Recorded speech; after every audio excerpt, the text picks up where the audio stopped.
La La La La Laguna! Today on JSM Travel and Tours, muli nating balikan ang probinsya ng Laguna para i-discover ang isa pa nilang hidden gem. Isang bayan na siguradong pasok sa panlasa ng mga adventure seekers o gusto ng roller coaster of emotions. Tara na't mag-trekking, boating, glamping, at iba pa. Dito sa bayan ng Cavinti. Napahiya ako sa Cavinti.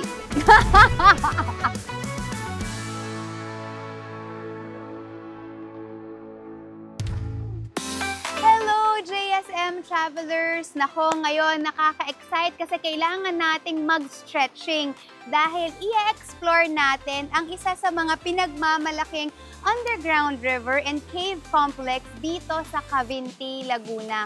Sobrang perfect ito para sa mga turista at mga lokal na mahilig talagang mag-explore ng mga natural attractions. So ano pang iniintay natin? Let's go! Ay! Wait lang, makikipag-usap lang ako sa sapatos ko, ha? Pagtingin ko, tapos pag gano'n, gumanon.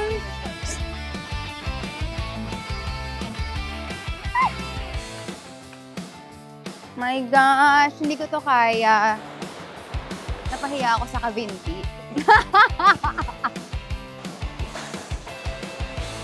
Grabe yung bato-bato.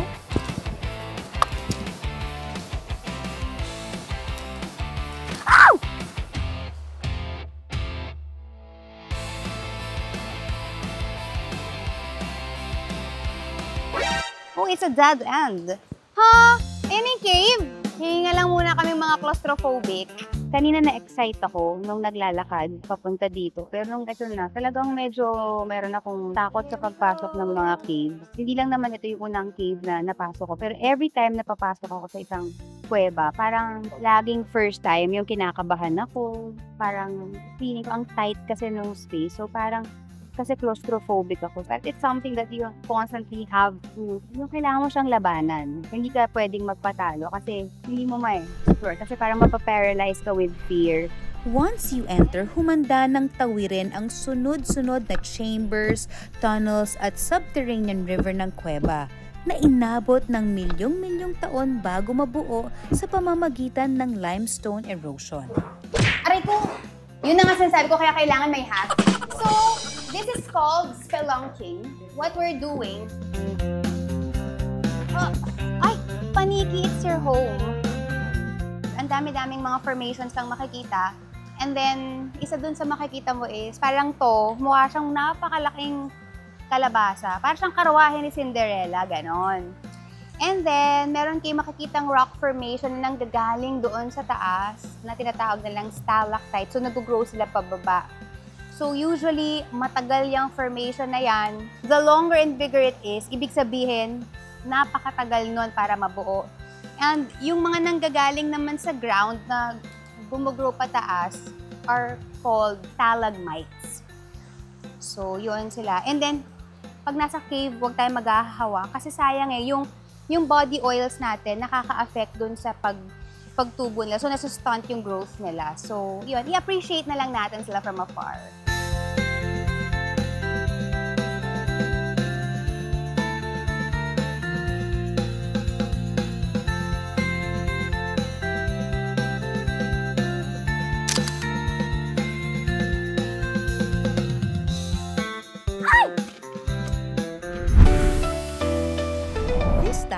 Mag-boat ride naman tayo papunta sa isang private island getaway located within Lumot Lake, ang Duhat Island Water. Para tumatak sa puso at isipan natin ang Cavinti, Laguna, lagi nating tatandaan na siya ang glamping capital of the Philippines. At kung halimbawa naman na ikaw ay isang introvert at gusto mo ng ganap na katahimikan, well, Duhat Island is your private glamping destination.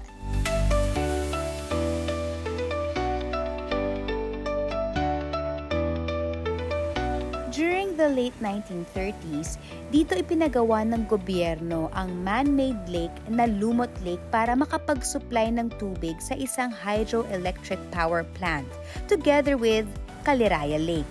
Ang mga dating forested highlands ngayon ay naging peninsulas at mga isla matapos ang controlled flooding. At isa na nga dito ang Duhat Island water.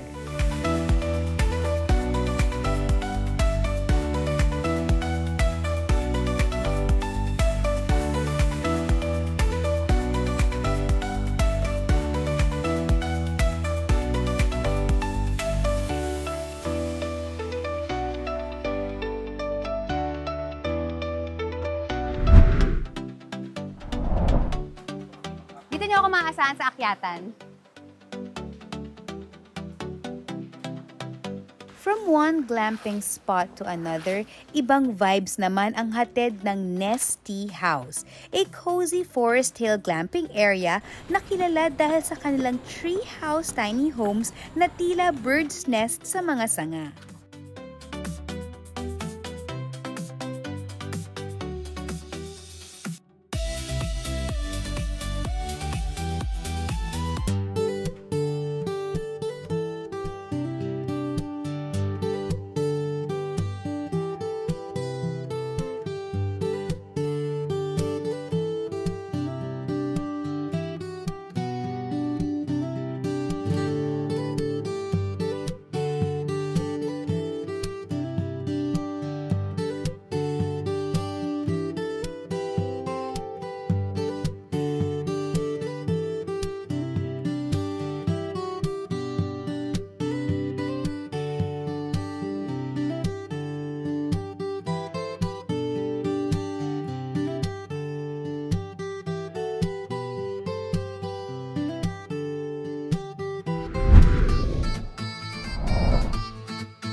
With a delightful panoramic view of Mount Banahaw, ang Las Caídas Wellness Resort na talaga ang place to be para makapag-relax and still be one with Mother Nature. So now we're checking out one of their villas. Ang villa na to kayang mag-house ng 8 tao. It also has a private pool and it comes with breakfast and spa treatment. So 2 floors siya. So you have your sala and then you have your dining room over here. So you can see, it's like parang a loft type. Meron kayong 3 beds. Parang TV. You have a beautiful bathroom over here. At syempre, beautiful, beautiful view of the mountain. Again, alam niyo naman, isa ito sa mga paborito kong spots sa mga pinupuntahan ko kasi ito tinatawag kong isa sa aking mga muni-muni spot.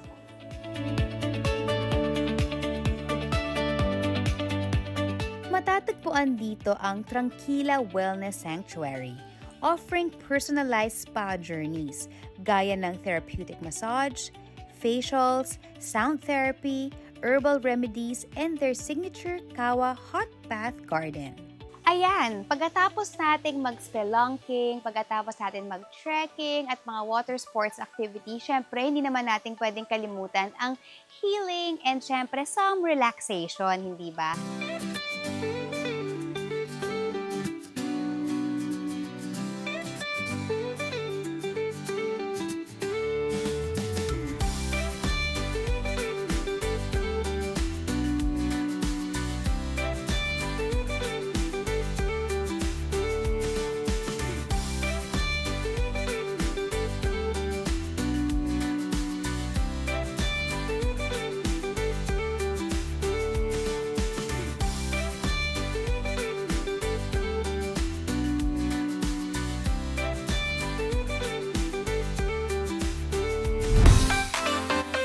Caidas also houses two amazing dining experiences.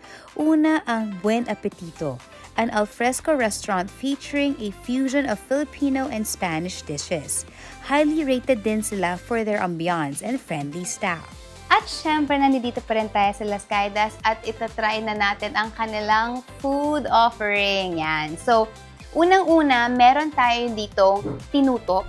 Imagine niyo na para siyang laing, pero Cavinti version, okay? Meron din siyang shrimp, so that's tinuto. Merong sinuklaw, meron din tayong adobong pusit, meron tayong binakol, meron tayong kare-kare bagnet, and syempre, sulu chicken inasal. So, ilan lamang yan sa mga pagkain na pwede ninyong orderin kapag nandito kayo sa Las Caidas. So, paano yan, JSM Travelers? Kakain muna ako! Bye! Sunod naman dito ang Cafe Cielo, which serves quality coffee brews.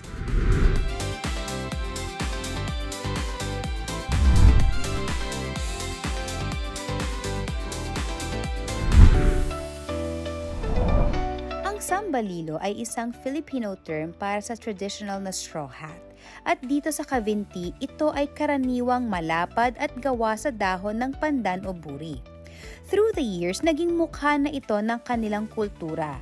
Ipinagsisigawan tuwing Sambalilo Festival kada Agosto at inilaban din sa pandaigdigang entablado dahil hawak ngayon ng Cavinti ang Guinness World Record for the largest Sambalilo with a diameter of 61.6 meters at height na higit sa 3 meters. Ngayon naman, makakasama natin si Ma'am Helen at kukwentuhan niya tayo ng history ng Sambalilo making. Natabi ako sa inyo, Ma'am Helen. Okay po. Paano po ba nagsimula ang Sambalilo, Ma'am? Ito ma'am sa paggawa ng sombrero, ito po ay nagis na po namin ito na ito yung ginagawa ng aming mga lola, nanay, na parang dito talaga yung kabuhayan dito po sa Cavinti, lalo po ng mga kababaihan, ito na po yung sinimulan naming trabaho, yung paggawa ng sambalilo. Marami po bang mga farmers din po or mga agri-workers dito sa Cavinti na makakagamit at makaka-appreciate po ng inyong mga produkto, ma'am? Opo, marami po. Marami na pong gumagamit ng ganito, lalo nga po yung mga nagsasaka, yung mga nasa farm na po. Dahil napakalaking saklo po sa ulo, ligtas sa init ng araw po. Yun. Opo. So, hindi sila mahi-heat stroke. Di ba, Nona? Opo. Yung mga miyembro po ng inyong kooperatiba, karaniwan po, sino po ang mga miyembro? Ay, di karaniwan po yung mga kababaihan po. Opo. May mga lalaki din po naman na katulong namin sa pagkuha po ng mga dahon ng pandan. Kadalasan po mga nanay po. Ano po na bago ng paggawa ng sambalilo, Nay Helen, ang buhay po ninyo? Nung bata pa kasi kami, ito rin ako talaga yung ginagawa namin. Ginagawa namin itong pambaon pa sa eskwela. Lumaki na ako, nagkaroon na po rin ako ng asawa. Ito pa rin po yung aming hanap buhay. Kailangan mong gumawa para meron kang magastos, meron kang maibili ng ulam, maipabaon sa iyong mga anak. Malaking tulong po. Yung naitulong ng paggawa po ninyo ng sambalilo. Nanay Helen, gusto po namin dito sa The JSM Channel na pakitaan po kayo ng pagmamahal at pasasalamat po sa lahat po ng ginagawa ninyo para po sa inyong bayan. Kaya po kami ay magre-regalo po sa inyo ng sewing machine. Wow! Ayan po, para po makadagdag po sa paggawa po ninyo ng inyong mga produkto. At meron din po tayong mga panggupit, may mga scissors po. So basically, yung mga kakailanganin nyo po na mga materyales po sa paggawa ng sambalilo ay ibinibigay po namin sa inyo. Maraming salamat po. Thank you po. Ayan po siya.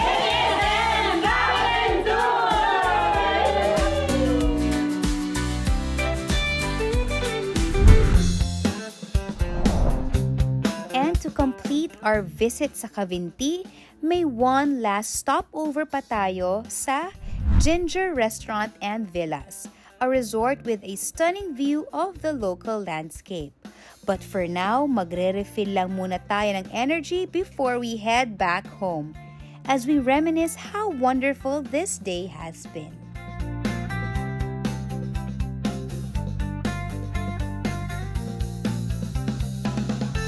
Ayan, kung makikita nyo, magsasalad tayo ngayon. May apples, may golden kiwi.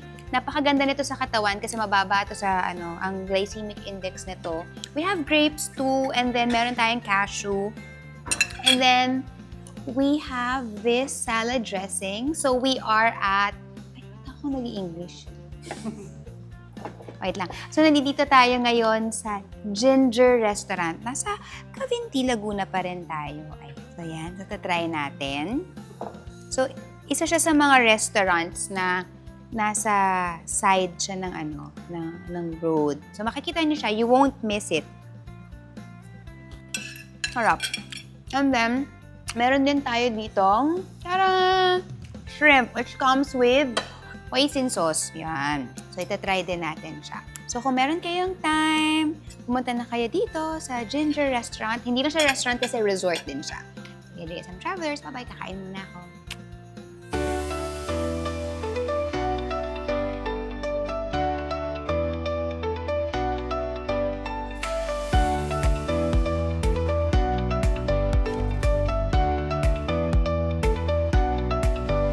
Akalain nyo, hindi pa pala nauubusan ng pasabog ang probinsya ng Laguna.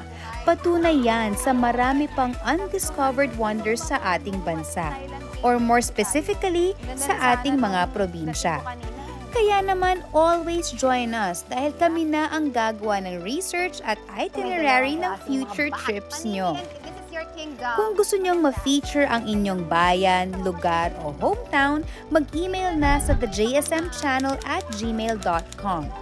Like, comment, and share this video. Subscribe na rin sa The JSM Channel and follow our social media pages. Kita-kits next week dito lang sa JSM Travel and Tours.